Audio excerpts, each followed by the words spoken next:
좀 어색하시겠지만 특히 부부끼리 앉으신 분들은 많이 어색하시겠지만 이럴 때 한번 사랑을 고백해 봤으면 좋겠습니다. 함께 아주 먼 옛날 서로를 축복하면서 찬양했으면 좋겠습니다.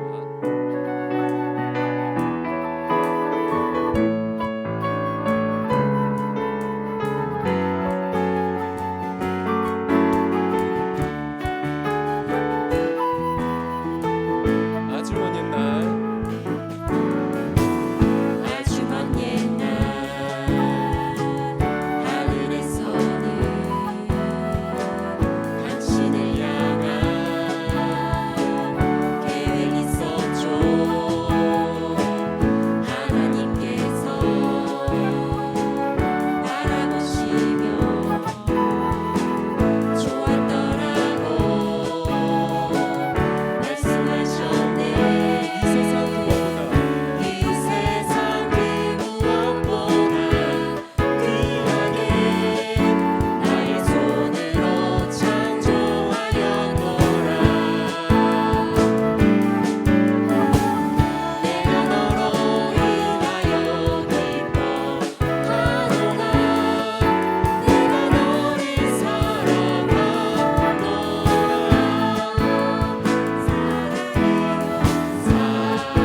축복하면서 찬양했으면 좋겠습니다. 주 안에 우리 나나 주 안에 우리 나나 모습은 달라도 예수님 한 분만 바라네.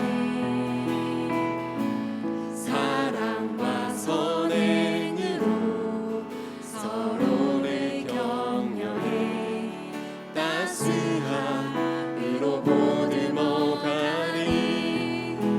주님 우리 안에 함께 하시니 형제자매의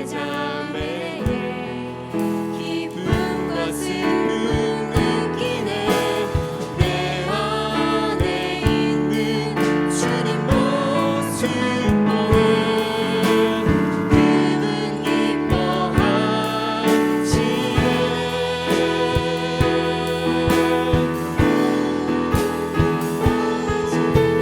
주님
교회여 교회여 일어나라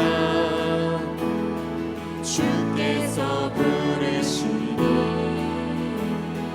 두려움과 실패 내려놓고 교회여 일어나라 교회여 일어나라 교회여 일어나라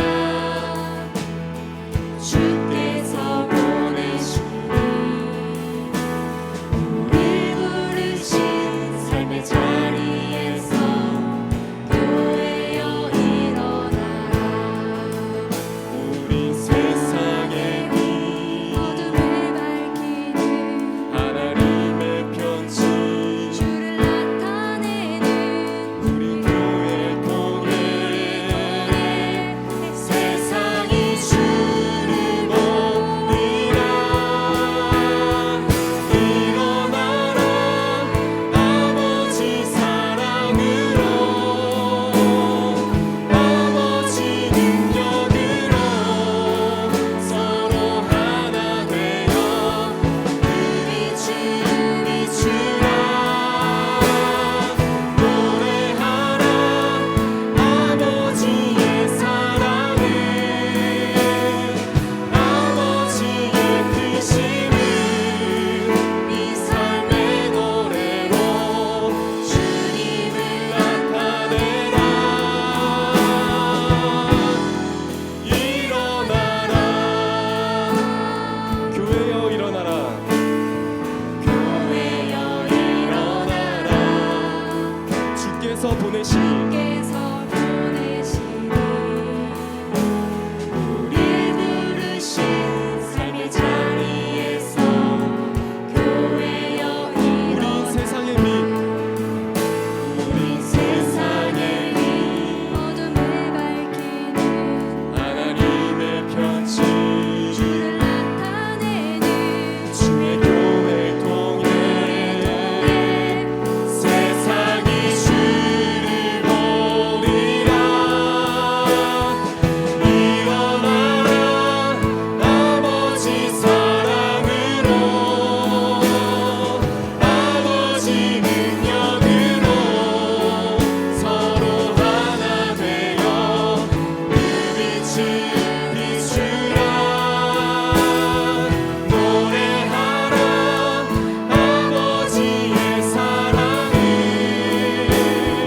아버지의 크심을 이 삶의 노래로 주님을 나타내라 아버지 사랑으로 일어나라 아버지 사랑으로 아버지 능력으로 서로 하나 되어 그 빛을 비추라 노래하라 아버지의 사랑을 아버지의 크심을 이 삶의 노래로 주님을 나타내라 일어나라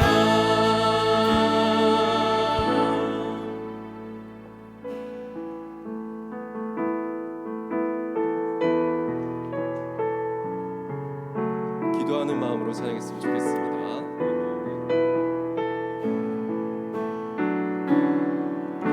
우리에게 소원이 하나임에 주님 다시 오실 그날까지 우리 가슴에 새긴 주의 십자가 사랑 나의 교회를 사랑케 하네 주의 교회를 향한 우리 마음 희생과 포기와 가난과 고난 하물며 죽음조차 우릴 막을 수 없네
시간 우리를 대표하여 이소연 집사님 기도하겠습니다.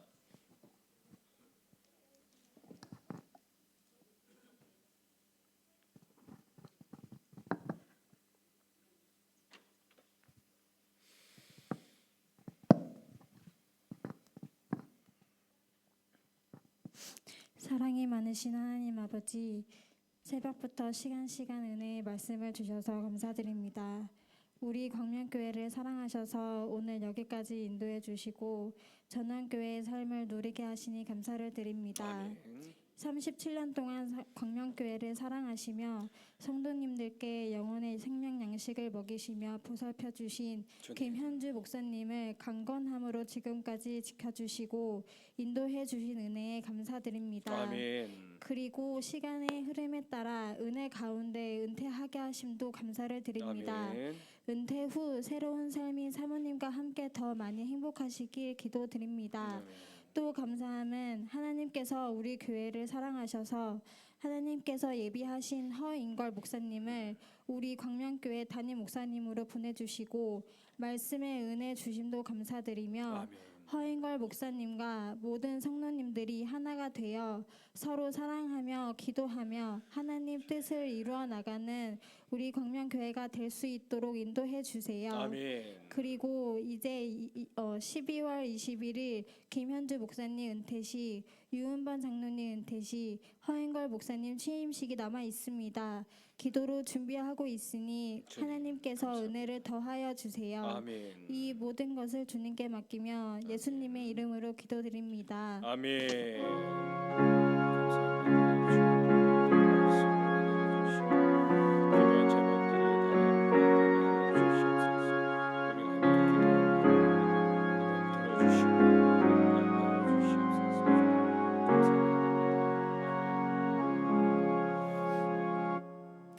네, 하나님의 말씀 시편 16편 1절에서 11절까지의 말씀입니다. 네, 시편 16편입니다. 16편 1절에서 11절까지의 말씀입니다.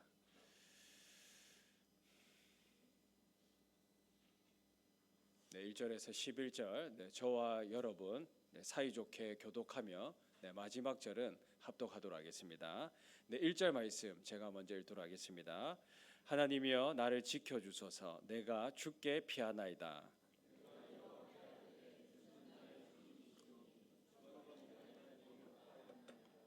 땅에 있는 성도들은 존귀한 자들이니 나의 모든 즐거움이 그들에게 있도다.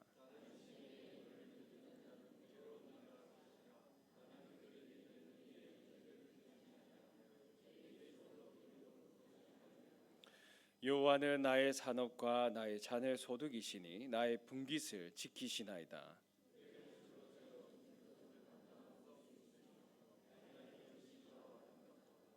나를 훈계하신 여호와를 송축할지라. 밤마다 내 양심이 나를 교훈하도다.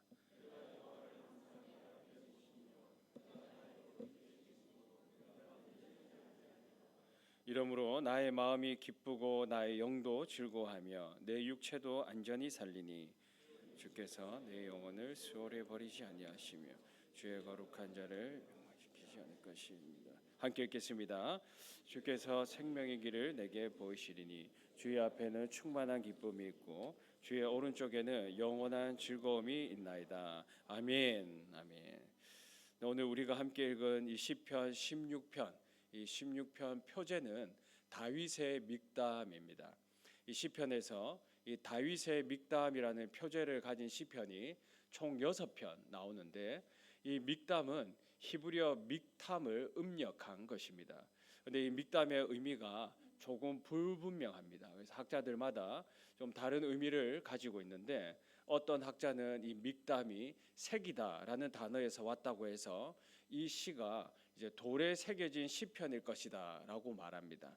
또 다른 학자는 이 믹담이라는 단어가 금이라는 단어에 와서 이 시편은 황금의 시편이다라고 이야기하기도 합니다. 또 어떤 학자는 이 믹담이 대속하다라는 뜻에서 와서 대속의 송가라고 부르기도 합니다. 그래서 히브리어 단어가 원래는 모음이 없습니다. 모험이 없다 보니까 이렇게 이제 자음만 보고 여러 학자들이 이런 의미일 것이다라고 이야기를 합니다. 근데 확실한 것은 무엇입니까? 다윗이 지은 시라는 것입니다. 이 오늘 16편은 그 배경이 사무엘상 17장입니다. 사무엘상 17장. 다윗이 어떤 형편에 있었습니까? 네, 사울이 다윗을 죽이려고 하는 그 가운데 있었죠. 창을 든 사울이 다윗을 향해 그 창을 던졌습니다. 그리고 그 창을 피해서 다윗은 광야로 도망쳤고, 이 광야로 도망친 세월이 몇 년 정도였던 것 같습니까? 12년이었습니다. 12년 동안 이 광야의 도망자로 숨어 지냈습니다. 근데 다윗에게 이 12년의 세월이 참 녹록찮았겠죠. 모르긴 몰라도 참 많이 힘들지 않았을까. 눈물 없이 지낼 수 없었던 그 12년의 세월이었는데, 또 다윗은 잘못한 것이 있습니까 없습니까? 잘못한 것이 전혀 없습니다. 이 사울의 시기 질투를 받아서 이 고난의 떡을 12년 동안이나 먹었습니다. 그러니까 알 수 없는 고난이죠. 이해할 수 없는 고난. 나는 잘 살아왔는데 이 신앙의 어려움을 겪게 된 것입니다. 참 힘들었을 텐데, 근데 오늘 9절을 보시면 나의 마음이 기쁘다라고 고백을 합니다. 나의 영도 즐겁다라고 고백을 하고 있습니다. 어떻게 해서 이 도망자 다윗의 삶에 이 기쁨, 즐거움이 생길 수 있었을까요? 오늘 세 가지 살펴보겠습니다. 첫째, 피할 만한 곳에 피하고 기도해야 합니다. 자, 우리가 기도를 할 때 가장 좋은 기도는 이 본문 1절과 같은 호소가 아닌가, 저는 그렇게 생각을 합니다. 어떻게 기도를 합니까? 하나님 나를 지켜주소서. 하나님 나를 지켜주소서. 참 좋은 기도문인 것 같습니다. 하나님이 저를 안정케 해주셔야 되고, 하나님이 나를 보호해 주셔야 하고, 하나님이 나를 돌봐주셔야 하고, 이거 아니면 나는 살 수 없습니다. 이렇게 기도하는 것 참 좋은 기도문이 아닌가. 우리도 이런 기도를 해나갈 때 하나님께서 우리 기도를 들어주시죠. 들어주시고 응답해 주십니다. 지켜주소서라고 기도할 때 하나님이 우리 삶 가운데 개입하셔서 지켜주시고 보호하십니다.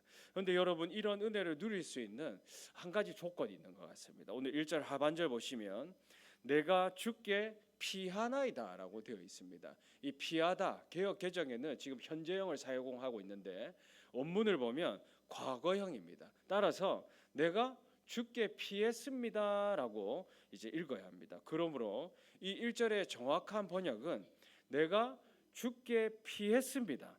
그러니 지켜주셔야 합니다. 네, 이것이 1절의 정확한 번역이 되겠죠. 그래서 다윗은 사울에게 쫓기면서 이 광야에 있는 깊은 동굴과 천의 요새에 피하기는 했지만, 그렇다고 그곳이 자신의 안위를 책임지는 곳이다라고 믿지 않았습니다. 동굴을 신뢰하지 않았습니다. 하나님만이 자신을 지키신다라는 것을 알았기 때문에 다윗은 주께 피했고, 피한 자신을 하나님께서 보호하시고 지켜주셔야 합니다라고 기도했던 것입니다. 다윗은 피할 만한 곳에 피하고 기도했던 것입니다.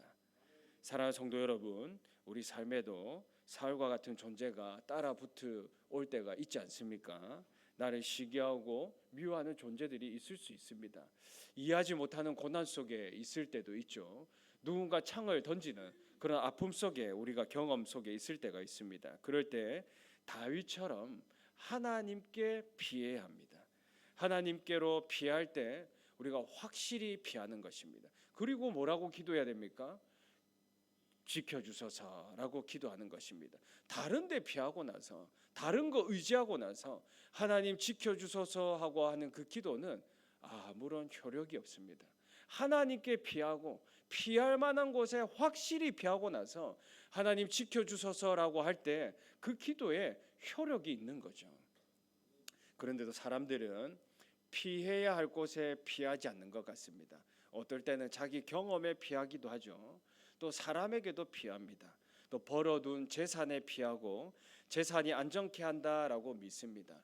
천의 동굴을 내가 잘 찾으면 그 동굴이 내게 안정과 평안을 준다라고 생각을 합니다. 하지만 이런 데는 피할 만한 곳이 아닙니다. 우리에게 안전을 전혀 보장해 주지 않죠. 그런데도 피할 만한 곳이 아닌데도 계속 그곳에 피하려고 하는 우리의 옛 본성이 있습니다. 마치 어린아이들이 숨바꼭질을 할 때 어떻게 숨습니까? 머리만 숨습니다. 머리만 숨기면 잘 숨었다라고 생각을 합니다. 책상에 숨으면 잘 숨었다라고 생각을 합니다. 근데 아이들은 머리만 숨기면 안심을 하는데 또 잘 숨었다고 생각하지만 이내 술래에게 잡힙니다.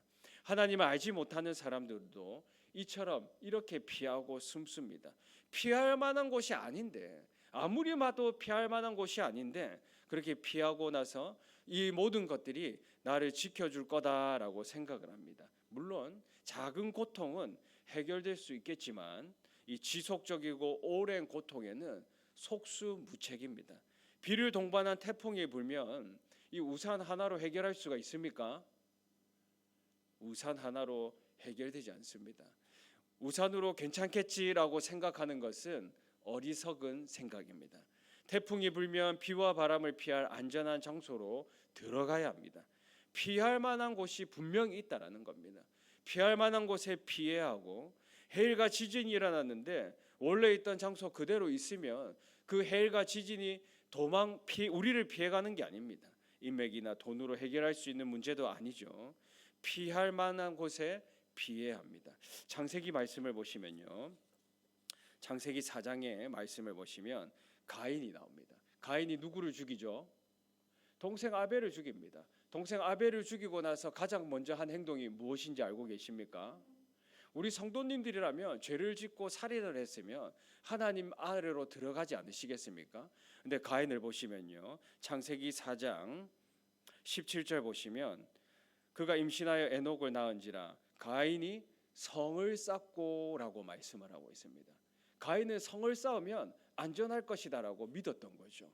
내가 이 성벽을 높이 쌓아 올리면 아무도 나를 해하지 않을 것이다. 하나님도 이 벽을 넘어오지 못할 것이다 라고 생각을 하지 않았겠습니까? 성을 쌓고, 이런 본성적인 부분들이 여전히 우리 안에 남아 있습니다. 피할 만한 곳, 하나님께 피하고 지켜주소서라고 얘기를 해야 되는데 나의 힘과 의지로 계속 성을 쌓고 있다라는 것입니다. 자, 이런 말이 있습니다. 접힌 자국은 쉽게 사라지지 않는다. 사랑했던 흔적은 말할 필요도 없다. 그러니까 상처를 받으면 이 인생에, 이 마음에 접히는 자국이 생기는데 그게 쉽게 펴지거나 사라지지 않는다. 어떤 사건이든 우리 삶에 자국을 남깁니다. 그리고 그 자국이 접혀서 잘 펴지지 않습니다. 노력을 해도 그렇죠. 사랑도 그렇고 상실도 그렇습니다. 그때 그 순간을 잊을 수가 없습니다. 하지만 우리는 그 흔적을 깨끗하게 펴주실 분이 누군지 잘 알고 있습니다. 우리는 피할 곳이, 피할 만한 곳이 어딘지 잘 아는 사람들입니다. 그러므로 가인과 같이 성을 쌓으려고 하지 말아야 합니다. 오히려 그 성벽을 허물어뜨리려는 그런 노력이 필요하겠고, 다윗이 하나님께로 피했듯이 우리도 하나님께로 피해야 합니다. 피하고 나서 하나님 지켜주셔서 기도할 때 하나님이 그 기도를 들어주시는 거죠. 피할 만한 곳에 피한 그 사람의 기도를 하나님 들어주시고 지키시고 보호하시는 줄 우리 성도님들 믿으시고 항상 이런 은혜를 누리시기를 우리 주님의 이름으로 축복합니다. 아멘. 둘째, 충성하는 것이 행복입니다. 충성하는 것이 행복입니다. 네, 2절 말씀 우리 같이 한 번 더 읽어보실까요? 2절입니다. 자, 시작.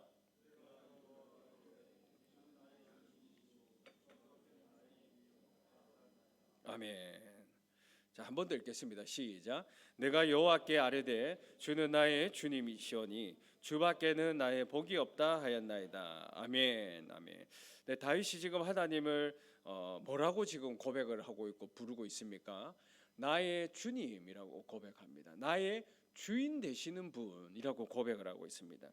다윗이 하나님을 나의 주인이라고 고백한 것은 내가 하나님을 주님으로 모시고 그 하나님의 말씀에 내가 충성하고 있다라는 그 고백이 여기 녹여져 있습니다. 그렇지 않고는 주인님이라고 부를 수 없는 노릇이죠.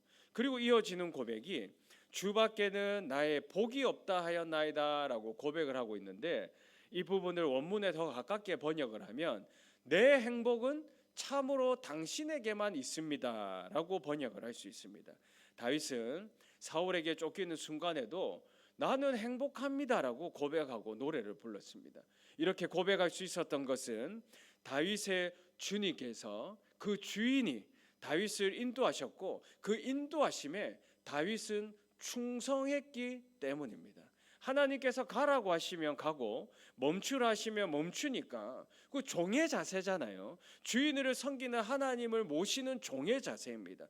그러니까 편하지 않겠습니까? 얼마나 편합니까? 내가 생각하지 않아도 되고 내가 판단을 내리지 않아도 되고 하나님이 내려주신 그 판단과 그 생각대로 내가 살아가면 되니까 편하고 행복하고 그게 최선이고 가장 좋은 길이다라는 것을 이제 다윗이 그 광야 삶 가운데서 매 순간 느끼고 깨달았기 때문에 행복할 수 있지 않았을까.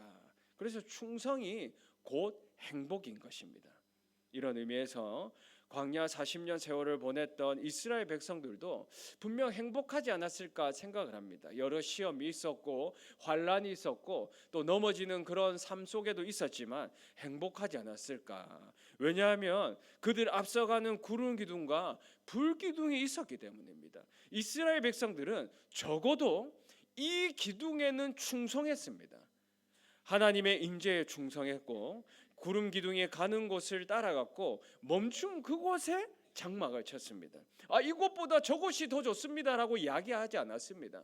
하나님의 인도하심에 충성했다라는 거죠. 그것이 광야를 이기는 비법이 아니었을까, 40년 세월을 버틸 수 있는 그런 힘이 아니었을까 생각을 합니다. 이스라엘 백성들의 능력으로 광야를 뚫고 지나간 것이 아니라 하나님의 인도하심에 충성했기 때문이고 또 주인 되시는 하나님 앞에서 종된 자세를 취했기 때문이 아닐까 생각을 합니다. 우리의 불행은 그렇다면 어디서 옵니까? 충성하지 않을 때 불행이 찾아옵니다. 하나님이 우리 인생의 주인이시고 주님이신데 하나님이 가라 하시면 가고 멈추라고 하면 멈추는 이런 충성, 이 충성만 해도 우리 삶 속에 행복감이 주어집니다. 그런데 이게 잘 되지 않죠. 잘 되지 않아서 불행해집니다. 하나님이 가라 하시는데 내가 멈추는 겁니다. 하나님이 멈추라고 하셨는데 내가 그 길을 마저 가려고 하니까 그러니까 이게 계속 어긋나는 거죠. 불행해질 수밖에 없습니다. 하나님이 주님이 아니시라 내가 내 인생의 주님이고 주인이라고 착각해서 그런 것이죠. 내가 가고 싶은 것, 내가 하고 싶은 것, 내 생각에 충성합니다. 왜냐하면 내 인생의 주인이 나이기 때문입니다. 그러다가 하나님과는 반대 방향으로, 행복과는 반대 방향으로 나아갑니다. 그러나 우리가 하나님은 주인이시며 우리는 종이라는 이 인식을 가지고 하나님 가라 하시면 가고 하나님께서 멈추라면 멈출 때 우리 삶이 광야라고 해도 또 사울에게 쫓기고 있다 해도 그 충성 속에서 우리는 행복을 경험할 수 있을 줄 믿습니다. 그러므로 우리는 자주 하나님께 하나님의 뜻을 구하고 물어야 합니다. 이게 너무 중요한 것 같아요. 하나님 가라 하시는데 하나님 이게 가는 게 맞습니까? 하나님 멈추라고 하시는데 하나님 이 멈추는 게 맞습니까? 물어야 합니다. 왜요? 우리 인생의 주인은 하나님이시기 때문에 끊임없이 물어야 됩니다. 갑니까? 멈춥니까? 말아야 합니까? 합니까? 하나님이 우리 주인이시기 때문에 묻고 답을 주실 때까지 어떻게 해야 됩니까? 기다려야 됩니다. 조급해할 필요가 없습니다. 마귀는 우리 마음을 계속 조급하게 만들고 네가 해야 된다라고 메시지를 줍니다. 네가 빨리 결론을 내려야 된다라는 그런 메시지를 주는데 우리는 이 조급함에서 좀 벗어나야 됩니다. 조급함에서 벗어나고 하나님께 질문을 던진 그 질문 앞에서 답을 얻을 때까지, 명확해질 때까지 기다리고 기도하며 인내해야 됩니다. 다윗이 이걸 참 잘했는데요. 사무엘하 2장 1절에 보시면 그 후에 다윗이 여호와께 여쭈아레되라고 말씀을 합니다. 그 대단했던 다윗도 혼자 알아서 하면 되는데 여호와께 여쭈어 이르되 말씀을 합니다. 물어봤다라는 거죠. 내가 유다 한 성읍으로 올라가리까? 여호와께서 이르시되 올라가라. 답을 주신 겁니다. 다윗이 아뢰되 어디로 가리까? 이르시되 헤브론으로 갈지니라. 하나님께 물었고 하나님은 다윗에게 구체적으로 알려주셨습니다. 하나님은 굉장히 구체적인 하나님이신데 우리는 구체적이지 않을 때 움직이니까 뭔가 계속 어긋나는 겁니다. 기다려야 되는데, 답을 얻을 때까지 기다려야 되는데 너무 조급하니까, 그래서 구체적인 하나님의 역사를 경험하기 어렵습니다. 하나님께 묻고 있는 다윗의 모습, 그 뜻을 구했고 뜻대로 충성했기 때문에 이 충성을 통해서 행복은 자연스럽게 찾아지는 것입니다. 사랑하는 성도 여러분, 충성이 곧 무엇이라고요? 짐이 아니라 충성이 곧 행복입니다.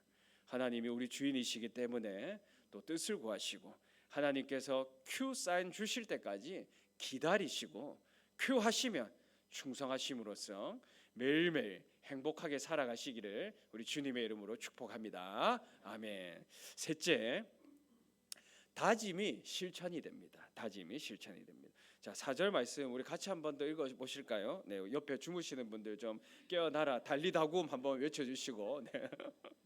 네. 4절 말씀 같이 한번 읽어 보시겠습니다. 네. 시작.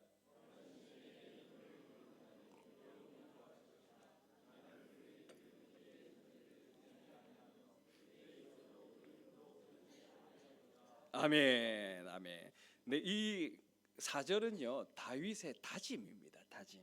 다른 신에게 예물을 드리는 자라고 되어 있는데 이 부분을 조금 더 이제 구체적으로 우리가 번역을 하면 다른 신을 연모하는 자, 다른 신을 선택하는 자, 다른 신을 갈망하는 자라고 우리가 번역을 할 수가 있습니다.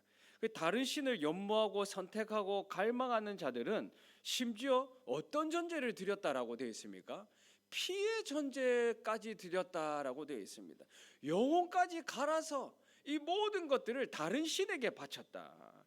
근데 여기서 전제는 부어 드리는 전제를 뜻합니다. 그래서 무엇을 부었냐? 피를 부었다라는 것입니다.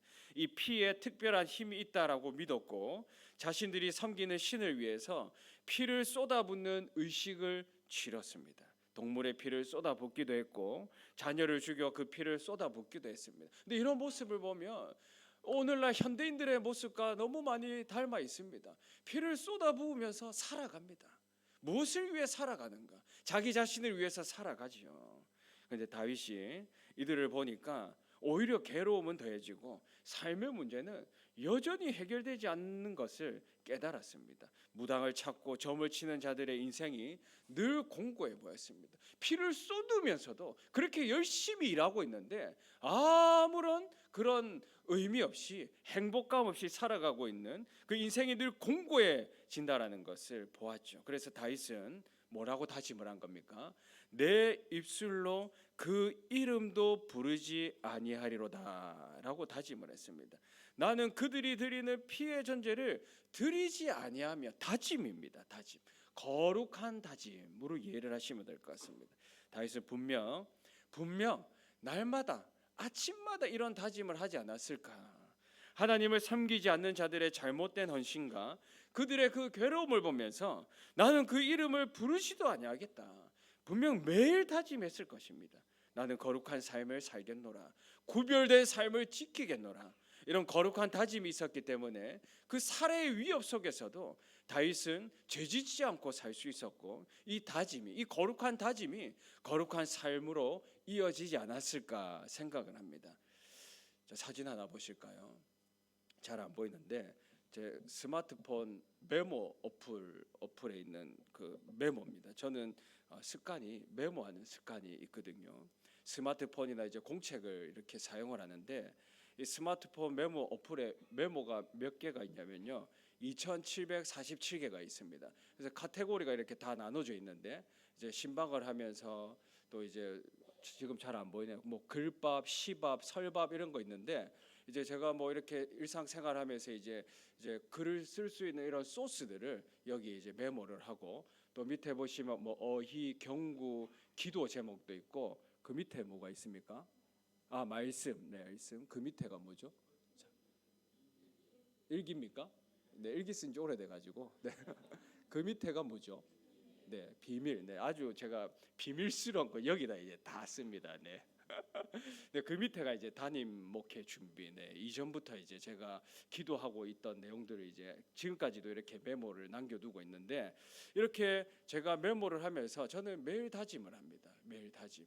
제가 목사기 때문에 어떻게 하면 오늘 하루 그리스도의 향기를 나타낼 수 있을까 고민을 하고, 하나님 주신 그 답이 있으면 또 메모를 하고 또 다짐을 하고, 이뿐만 아니라 미리 알림 어플도 있거든요. 또 캘린더도 있습니다. 거기에 매일 하루에 해야 될 일들을 제가 이제 다 이제 기록을 남기는데, 뭐 묵상하기, 또 글쓰기, 말씀 읽기, 또 뭐 책 읽기, 독서하기, 달리기 하기, 뭐 논설 읽기, 뭐 이런 등등 이렇게 써두고 다짐을 합니다. 거룩한 다짐이죠. 이걸 하지 못하면 내가 목사로서 더 이상 이제 성장이 없고 성숙이 없기 때문에 영의 양식을 제가 먹여 드릴 수가 없어서, 이런 목사로서의 해야 될 일들을 끊임없이 이제 메모를 하고 다짐을 합니다. 제 취미가 뭔지 아십니까?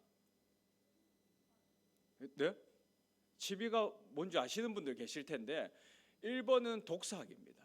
독서하기. 제가 책 읽는 걸 되게 좋아하거든요. 그래서 한 달에 이제 못해도 한 7권, 8권을 읽었었습니다. 그래서 1년에 한 90권에서 한 100권 정도, 뭐 설교 준비하는 책 말고요. 그래서 한 90권에서 한 100권 정도 읽었는데, 11월부터는 제가 책을 지금 못 읽고 있습니다. 그리고 달리기도 제가 또 하나의 취미거든요. 취미인데, 제가 매일 좋아하는 걸 이렇게 써두는 건 놓칠까봐.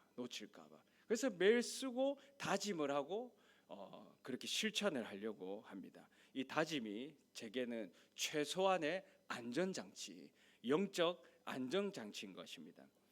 마하트마, 이제 즉 위대한 정신이라는 이렇게 경칭되는 마하트마 간디 아시죠? 영국에서 이제 변호사 자격을 취득하고 또 인도로 귀국한 후에 영국으로부터 이 독립운동을 개시한 인물이 마하트마 간디입니다. 이 제국주의자에 대한 비폭력, 불복종 운동을 전개했고, 또 국민회의파 지도자이기도 했던 이 인도의 건국의 아버지라고 불리기도 하죠. 이 간디가 말한 7가지 악덕이 있습니다. 철학 없는 정치, 도덕 없는 경제, 노동 없는 부, 인격 없는 교육, 인간성 없는 과학, 윤리성 없는 쾌락. 7번째, 헌신 없는 종교. 이 7가지가 간디가 말하는 악덕입니다. 악덕. 하나하나 보면 사실 좀 자유로울 수 있는 항목이 없습니다. 그렇다고 지나쳐 버릴 수 있는 것도 아니고, 정치에 철학을 반드시 더해야 되고, 경제에 도덕을 더해야 하고, 이 부에 반드시 노동이 있어야 합니다. 또 교육의 인격을, 과학의 인간성을, 쾌락에도 이 윤리성을 더해야 합니다. 이 종교에도 이 헌신을 더해야 합니다. 더하려면 어떻게 해야 합니까? 먼저 부족한 것을 스스로 자각하고 그 다음부터 다짐해야 되지 않을까 생각을 합니다. 다짐이 반이죠. 다짐하면 실천이 이어집니다. 우리 사랑하는 성도 여러분, 우리가 세상에서 살면서는 많은 다짐을 하는 것 같습니다. 그렇지 않습니까? 성공하기 위해서 다짐합니다. 돈을 잘 벌기 위해서 또 다짐합니다. 다짐하고 또 다짐합니다. 놓치면 또 붙들고요. 그런데 세상 속에서 거룩하게 살기 위해서는 우리가 그렇게 많은 다짐을 하지 않는 것 같습니다. 거룩한 다짐과 거룩한 실천을 이어 나가지 않는 것 같습니다. 이 시대도 다윗 시대와 비슷하게 다른 신을 연모하고 선택하며 갈망하는 사람들과 우리는 함께 지금도 살아가고 있습니다. 피를 쏟아 부으면서까지 성공하려고 하는데, 가만히 보면 괴로움은 가시지 않고 문제는 해결되지 않아 고통 속에 살아갑니다. 우리는 다른 신을 연모하고 선택하며 갈망하는 사람들과 함께 살아가고 있지요. 우리 이런 틈바구니 속에서도 새 속에 물들지 않아야 합니다. 그러려면 아침마다 거룩한 다짐을 해야 됩니다. 거룩한 헌신, 구별된 삶을 다짐해야 됩니다. 리스트를 쭉 한번 써보시는 거 저는 추천을 드립니다. 오늘 하루 내 입술로 그 이름도 부르지 아니하리로다. 이런 거룩한 다짐으로 또 거룩한 삶을 이어나가시는 우리 성도님들 되시길 우리 주님의 이름으로 축복합니다. 아멘. 말씀을 정리하겠습니다. 3가지 말씀드렸습니다. 첫째, 피할 만한 곳에 피하고 기도해야 합니다. 하나님께 피해야 합니다. 하나님께 피하고 하나님 도와주세요라고 기도해야 합니다. 그럴 때 하나님이 우리를 도우시고 살리십니다. 둘째, 충성하는 것이 행복입니다. 하나님은 우리 주님이십니다. 주인이시죠. 그러므로 주님이자 주인이신 하나님의 뜻에 충성해야 하고 늘 뜻을 구하고 뜻대로 우리가 살아갈 때 우리 피조물로서의 행복감 속에 살아갈 수가 있습니다. 셋째, 다짐이 실천이 됩니다. 하나님이 기뻐하시는 삶을 살기 위해서 매일 다짐하는 것, 내 입술로 그 이름도 부르지 않겠다라는 이 거룩한 다짐, 이 거룩한 다짐이 우리 삶 속에서 거룩한 삶을 가져옵니다. 또 이것이 우리의 기쁨이 되는 줄 믿습니다. 사울이 쫓아오는 이 세상 속에서도 이 세 가지 기억하시고 이행하셔서 하나님께서 주시는 기쁨과 즐거움 속에 살아가는 우리 성도님들 되시길 우리 주님의 이름으로 축복합니다. 아멘. 아멘. 기도합시다. 하나님 아버지 감사합니다. 복된 주일, 거룩한 주일을 우리 모두에게 허락해 주셔서 감사합니다. 우리가 하나님께 예배 드릴 수 있도록 우리 발걸음을 오늘 이 오후에도 예배당으로 인도해 주셔서 감사합니다. 사울과 같은 존재가 우리를 쫓아옵니다. 위기입니다. 피할 만한 곳에 피하게 하소서. 하나님의 날개 아래로 피하게 하시고 하나님 도와주세요 기도하게 하시며 하나님의 도우심을 경험하는 우리 모든 성도들 되게 하여 주시옵소서. 충성하는 것이 행복이라고 했습니다. 하나님이 우리 주님이시오 주인이시니 하나님의 뜻에 충성하게 하옵소서. 뜻을 구하게 하시고 그 뜻하심에 충성할 때 이것이 우리의 행복이 되게 해 주옵소서. 사울이 쫓아오는 세상 속에서 하나님께서 기뻐하시는 삶을 살기 위해서 오늘도 다짐합니다. 내 입술로 그 이름도 부르지 않겠다는 거룩한 다짐이 거룩한 삶을 가져오게 하시고 이것이 우리의 기쁨이며 하나님께는 영광이 되게 하소서. 이제 예배를 마치고 우리가 살아내야 할 영역으로 돌아갑니다. 하나님께서 주신 은혜를 흘려보내게 하시고 그리스도의 향기를 바라는 우리 모두가 되게 하옵소서. 어디에 있든 누구를 만나든 예수님처럼 생각하고 말하며 행동할 수 있는 우리 모두가 되게 해 주옵소서. 새로운 한 주 기도하며 묻고 말씀으로 답을 찾고 찬양하여 영광 돌리는 우리 모두가 되게 하여 주시옵소서. 감사를 드리며 예수님 이름으로 기도합니다. 아멘. 우리 함께 주기도문 하시겠습니다. 하늘에 계신 우리 아버지, 아버지의 이름을 거룩하게 하시며 아버지의 나라가 오게 하시며 아버지의 뜻이 하늘에서와 같이 땅에서도 이루어지게 하소서.